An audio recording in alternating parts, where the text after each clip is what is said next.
एक नौकरी, केवल एक, यानी कि एक पद, आवेदन भी आया एक ही व्यक्ति का, एक ही अभ्यर्थी,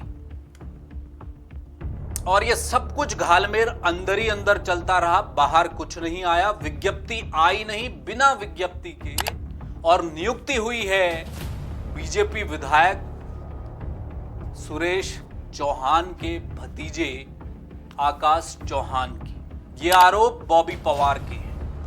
उनका यह कहना है कि पीआरडी के माध्यम से एक जेई की पोस्ट जो उत्तरकाशी के आपदा प्रबंधन प्राधिकरण के लिए थी, उसके लिए विधायक जी के भतीजे को सिलेक्ट किया गया। लेकिन गुरु, मसला यह है कि एक पद था और उसके बारे में किसी के कानो कान खबर नहीं हुई। उत्तराखंड में लाखों बेरोजगार बैठे हैं, पीआरडी से इंजीनियर लगाया जा रहा है आपदा प्रबंधन में, प्राधिकरण में, और विधायक के भतीजे निकल गए तो फिर तो लंबा जाएंगे आप।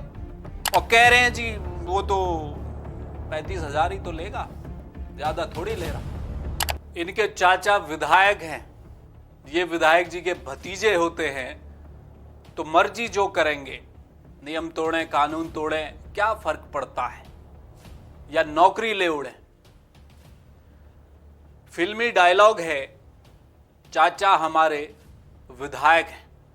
यह डायलॉग यूं ही नहीं बना, समाज में, राजनीति में हर दिन जब यह डायलॉग सही साबित होने लगा, तब जाकर फिल्मी पर्दे पर लिखना पड़ा राइटर को कि चाचा हमारे विधायक हैं, हम कुछ भी करेंगे। और इन दिनों उत्तराखंड में यही एक डायलॉग है जिस पर बवंडर मचा हुआ है। किसी के चाचा विधायक हैं इसलिए वो नौकरी ले जाएगा, क्या ऐसा हुआ है? बेरोजगार संघ के संरक्षक बॉबी पवार ने एक बड़ा आरोप लगाया है कि उत्तराखंड के एक विधायक, बीजेपी विधायक के भतीजे नौकरी ले उड़े। नमस्कार, जय भारत टीवी देख रहे हैं आप, मैं हूं हेम भट्ट। एक नौकरी, केवल एक, यानी कि एक पद, आवेदन भी आया एक ही व्यक्ति का, एक ही अभ्यर्थी, और यह सब कुछ घालमेल अंदर ही अंदर चलता रहा, बाहर कुछ नहीं आया, विज्ञप्ति आई नहीं, बिना विज्ञप्ति के हो गई नियुक्ति। और नियुक्ति हुई है बीजेपी विधायक सुरेश चौहान के भतीजे आकाश चौहान की। यह आरोप बॉबी पवार के हैं। उनका यह कहना है कि पीआरडी के माध्यम से एक जेई की पोस्ट जो उत्तरकाशी के आपदा प्रबंधन प्राधिकरण के लिए थी, उसके लिए विधायक जी के भतीजे को सिलेक्ट किया गया। कुछ माह पूर्व पहले का यह मामला है। आरटीआई भी लगाई। बॉबी पवार ने 2 दिन से, पिछले 2 दिनों से बवंडर मचा हुआ है। विधायक जी का भी जवाब आया, वो भी मैं आपको आगे सुनाऊंगा कि विधायक जी इस पूरे प्रकरण में कह क्या रहे हैं। अब बॉबी पवार का आरोप यह है, बेरोजगार संघ का आरोप यह है, राम कंडवाल ने भी कल इस पर एक वीडियो जारी किया, उन्होंने भी यही आरोप लगाए हैं। उनका कहना यह है कि आपदा प्रबंधन प्राधिकरण के लिए जो एक पद जेई का था, उसका आवेदन केवल एक व्यक्ति ने किया, वो है आकाश चौहान, जो रिश्ते में विधायक सुरेश चौहान के भतीजे होते हैं। एक पद, एक ही आवेदन आया, विज्ञप्ति बाहर आई नहीं, और 35,000 प्रति माह के वेतन में उनकी नियुक्ति हो गई। हालांकि यह संविदा की नियुक्ति है, यह केवल उसमें लिखा गया है, जो ये पत्र है यह विभागीय है आपदा प्रबंधन का। इसमें यह कहा गया है कि 35,000 प्रति माह का वेतन मिलेगा, 1 साल के लिए यह जेई की नियुक्ति होगी। और अब जब कोई विधायक का भतीजा होगा तो आप समझ सकते हैं कि 1 साल तक चलेगा कि आगे और बढ़ेगा। बॉबी पवार ने इसके बाद एक आरटीआई भी लगाई। उनका ये कहना है कि हमको आरटीआई में भी कुछ जवाब मिले जो गले से नहीं उतर रहे, और ये जो जवाब है वो मेरे भी और आपके भी गले नहीं उतरेंगे। इस पर चर्चा मैं बाद में करूंगा, लेकिन पहले विधायक सुरेश चौहान का जो जवाब आया है इस पूरे मुद्दे पर वो सुनना बहुत जरूरी है। फिर अपनी चर्चा आगे बढ़ाएंगे कि हुआ क्या वहां। पहले ये सुनिए। देखिए, बॉबी पवार का काम है आरोप लगाना, और ये आरोप बिल्कुल निराधार है। आप सब जानते हैं कि पहाड़ में रिश्तेदारी नातेदारी तो मेरा कोई भतीजा नहीं है, और सब हैं तो भतीजे भी हैं, चाचा भी हैं, ताऊ भी हैं। पहाड़ में आपको पता है कि सब रिश्तेदारी है। बॉबी भाई को अच्छी तरह जानता होगा इस बात को। और दूसरा, जब मैंने रात को देखा तो मैंने सुबह जो आपदा कंट्रोल रूम अधिकारी उसको फ़ोन किया। उसने कहा आपदा के टाइम पर जब धराली आपदा आई थी तो स्वयं सेवक के रूप में हमने पीआरडी से, जो जिला प्लान का बजट होता है जिसमें 16-17 हज़ार रुपये तनख्वाह मिलती है, और मैंने कोई न लगाया, न मेरे पत्र पे लगा, न मैंने किसी की सिफारिश की। लेकिन इस तरह के आरोप मेरी छवि को खराब करना और पार्टी की छवि को खराब करना ये दर्शाता है। और हम बॉबी पवार से कहते हैं कि खुली डिबेट मेरे सामने इस बात पे करो कि वास्तव में सत्यता क्या है।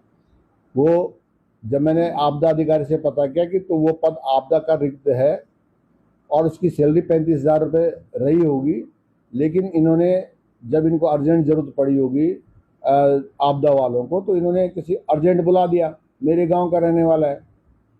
अब भतीजे तो सभी है, रिश्तेदार सब है, नातेदार सब है। तो अब चौहान साहब का कहना यह है कि भतीजे तो कई हैं। जाहिर सी बात है, पर्वतीय इलाकों में लंबी चौड़ी बिरादरी है, रिश्तेदारी है, अलग अलग गांवों में है। चाचा भतीजा, हर गांव में चले जाइए उनका कोई ना कोई भतीजा निकल ही आएगा। ये तो सही बात है, लेकिन अगर धुआं उठा है तो कहीं ना कहीं चिंगारी, आग तो लगी है। और बड़ी बात यह है कि अगर ये मान भी लिया जाए कि विधायक जी कह रहे हैं कि आप पत्र दिखाइए बॉबी पवार से, बात बिल्कुल सही है उनकी। क्या बॉबी पवार के पास, क्या बेरोजगार संघ के पास कोई लेटर हेड है विधायक सुरेश चौहान का जिसमें कि उन्होंने लिखा हो कि आप मेरे इस भतीजे को नौकरी लगवाइए? क्या ऐसा कोई लेटर है? ये बड़ा सवाल है। अब ऐसा लेटर कहां से लाया जाए? कौन सा नेता अधिकारी आज के दौर में अपने भतीजे, बेटों, रिश्तेदारों की नौकरी लगाने के लिए अपने लेटर हेड में लिख कर दे देगा, अपने हाथ काट कर दे देगा? ये होना जरा मुश्किल है, लेकिन एक रास्ता जो शायद निकल रहा था उस पर विधायक जी ने ये बात कही है। अब विधायक का जो ये बयान है, जो जवाब उनका आया, बिल्कुल सही है, मैं इससे सहमत हूं। कोई भी हो सकता है।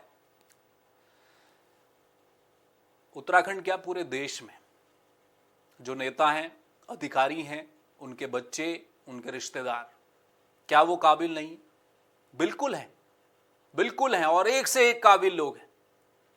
यहीं उत्तराखंड में देख लीजिए, बीजेपी के ही नेता हैं, प्रवक्ता हैं, मुख्य प्रवक्ता, सीनियर लीडर सुरेश जोशी जी, इन्हीं विधायक के नाम राशि है।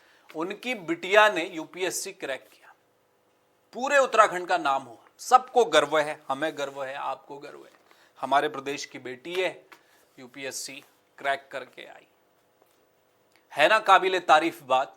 वो भी तो नेता हैं, कोई भी हो सकता है। लेकिन गुरु, मसला ये है कि एक पद था और उसके बारे में किसी के कानो कान खबर नहीं हुई।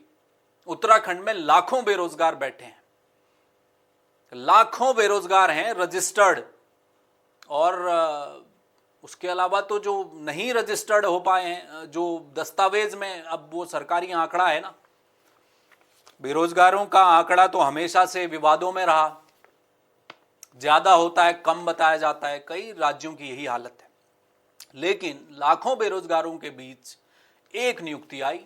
यहां तो चपरासी का एक फॉर्म निकालिए आप, सरकारी, पता चल जाएगा, बैठने की जगह नहीं मिलेगी जिस दिन परीक्षा होगी, और वो बच्चे जो यूपीएससी की तैयारी कर रहे होते हैं वो भी आकर एग्जाम देते हैं सिर्फ इसलिए कि भविष्य सिक्योर करना है, पहले सरकारी नौकरी चाहिए, यूपीएससी और उत्तराखंड पीसीएस तो देखते रहेंगे। ये होता है।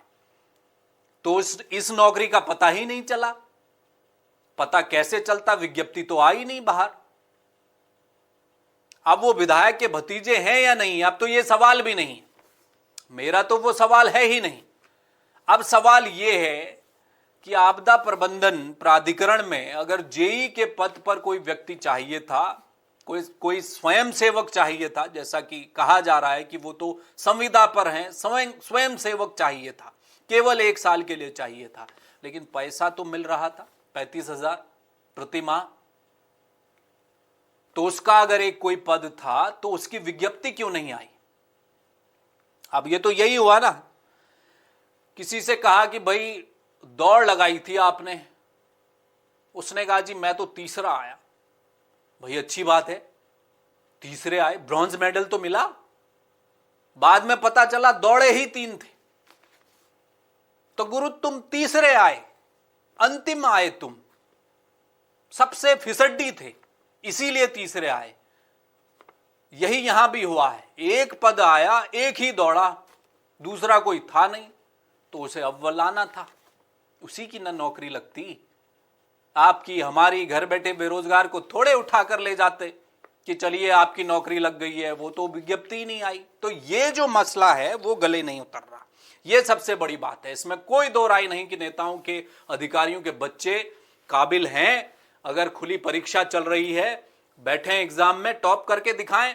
मैंने कहा ना, सुरेश जोशी की बिटिया जो हैं, उनकी उत्तराखंड की बेटी ने करके दिखाया ना, और ऐसे कई नेताओं के बच्चे करते हैं। देश में भी बहुत उदाहरण है, दूसरे प्रदेशों के भी हैं, उत्तराखंड में भी हैं। बात वो नहीं है, बात सबसे बड़ी ये है कि इधर उधर की बात न कर, ये बता कि कारवां क्यों लुटा, सवाल ये है।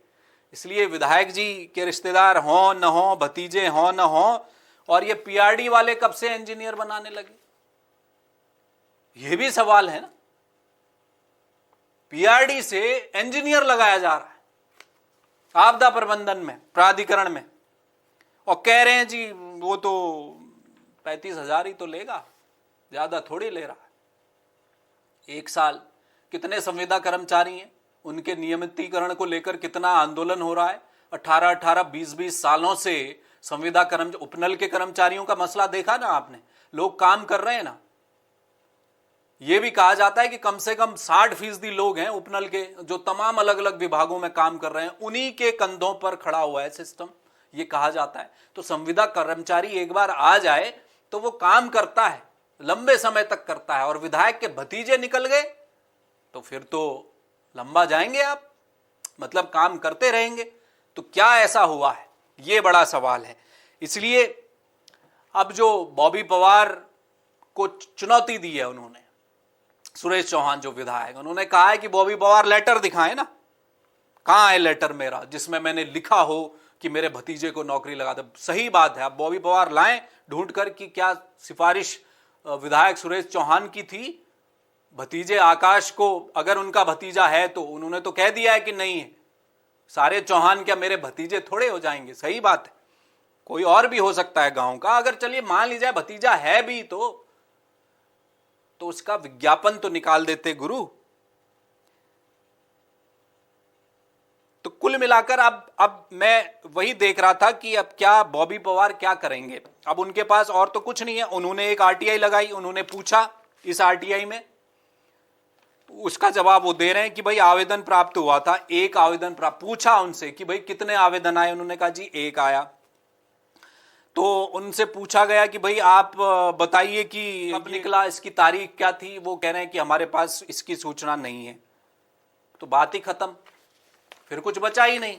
अब क्या पूछेंगे, सूचना ही नहीं। और अगला नौकरी कर रहा है वहां 1 साल से, और पता ही नहीं है किसी को कि कब नौकरी का आवेदन आया, कब नियुक्ति हुई, क्या हुई, कोई नहीं पता। अभी मामला खुल गया तो बवंडर होने लगा। चलिए, तो इसीलिए मैं कह रहा हूं कि महज एक फिल्मी डायलॉग नहीं है। विधायक हमारे चाचा हैं, और अगर चाचा विधायक हैं तो फिर गुरु बेरोजगार कहां रहिएगा। बहुत शुक्रिया इस खबर में मेरे साथ जुड़ने के लिए। देश और दुनिया की तमाम छोटी बड़ी खबरों के लिए आप देखते रहिए जय भारत टीवी। मुझे दीजिए इजाजत, किसी और मुद्दे पर आपसे फिर करूंगा मुलाकात। नमस्कार। आप देख रहे हैं जय भारत टीवी।